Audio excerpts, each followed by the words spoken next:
Let me start with our goals in Syria. The President laid them out very forcefully during his remarks in the UN General Assembly now almost 2 months ago. What we're looking for is the enduring defeat of ISIS, a reinvigorated and irreversible political process in Syria, led by the Syrian people and facilitated by the UN, and de-escalation of the conflict that will include all Iranian-commanded forces departing from the entirety of Syria. Before I get into how we're going to carry out what is obviously an ambitious program, but we think a very necessary one, let me describe the situation today. Other than fighting that we are leading with our SDF allies along the Euphrates River against ISIS, there's a relative ceasefire in Syria today. But the conflict is, alas, not over, and there are still dangers.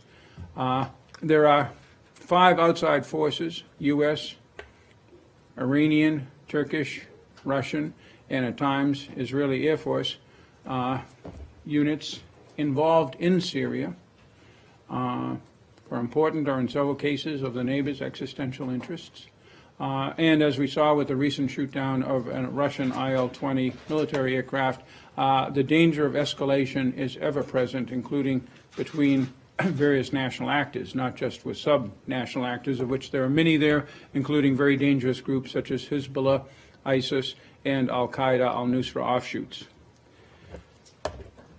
The Syrian government claims in its diplomatic contacts that it is winning, but it controls only about half plus of the country, its territory.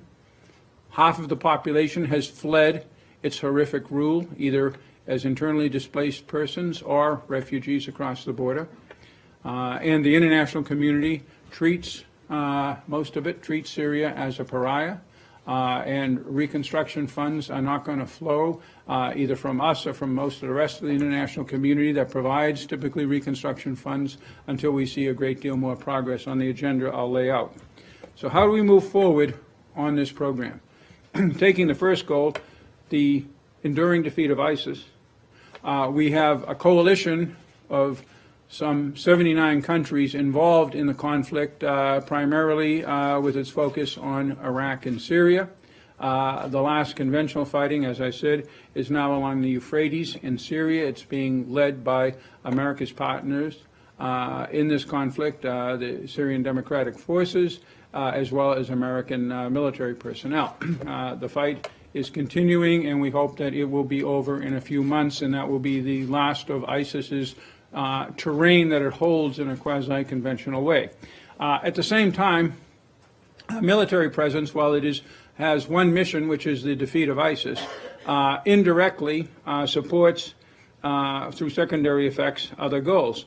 It, in its work with our partners, indirectly helps affect Iran's malign activities, and by our presence and by our commitment to security in Syria and in the region, we demonstrate an interest in achieving a political solution by the various ways that we have, not just diplomatic, but security, military, through economic tools and other assets that we have and that we're deploying in this conflict. We also think that you cannot have an enduring defeat of ISIS until you have fundamental change in the Syrian regime and fundamental change in Iran's role in Syria, which contributed greatly to the rise of ISIS in the first place in 2013-2014.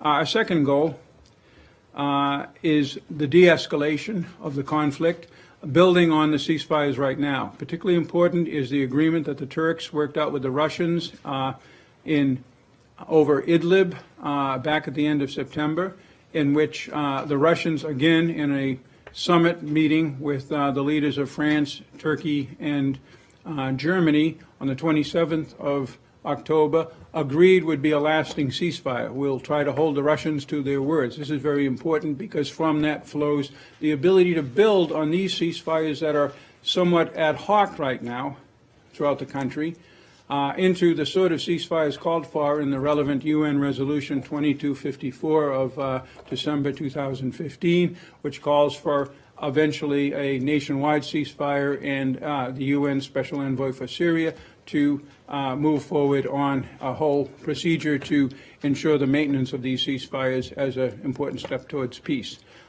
So that is the de-escalation component. Eventually, that can lead to the withdrawal of all military forces that have entered since the beginning of the conflict in 2011. That would importantly include, as I mentioned earlier, our goal of all Iranian commanded forces. The third element in this is the political process. This again is under the UN Resolution 2254. And the first step right now is the convening under UN auspices a committee to begin work on the Syrian constitution. This is a critical step towards reinvigorating the political process. Our goal, which again was supported by Russia, France, Germany, and Turkey, and agreed in the October 27th Istanbul communique, is to establish this constitutional committee by the end of the year. We will hold Russia to account for its commitment to convene the constitutional committee by then, and we expect it to use its influence to bring the Damascus regime to the table. Based upon these three elements, we hope to see a process, again, as outlined, as laid out in that UN Security Council resolution, moving forward to encourage all of the actors in Syria to achieve a basic security system that will end the fighting permanently, produce a Syrian regime that is not as toxic as the current one is to its own people and to the neighborhood, and secure satisfactory guarantees for all of the players in and around Syria. This conflict, as you all know, because you've been following it since 2011, has had horrific consequences. First, for the Syrian people. The UN Special Envoy estimates over 400,000 killed, almost 200,000 incarcerated, almost 100,000 disappeared in one or another form, and tens of thousands tortured. The conflict has given rise to ISIS and its huge wave of violence over Iraq, Syria, and on into Turkey and into Europe. It has also led to the huge outflow of refugees, which has impacted three neighboring countries dramatically, Turkey, Lebanon, and Jordan, and had important negative political effects on Europe. This is a conflict that, for many reasons, we all have to put every effort possible into resolving. That's what this administration is committed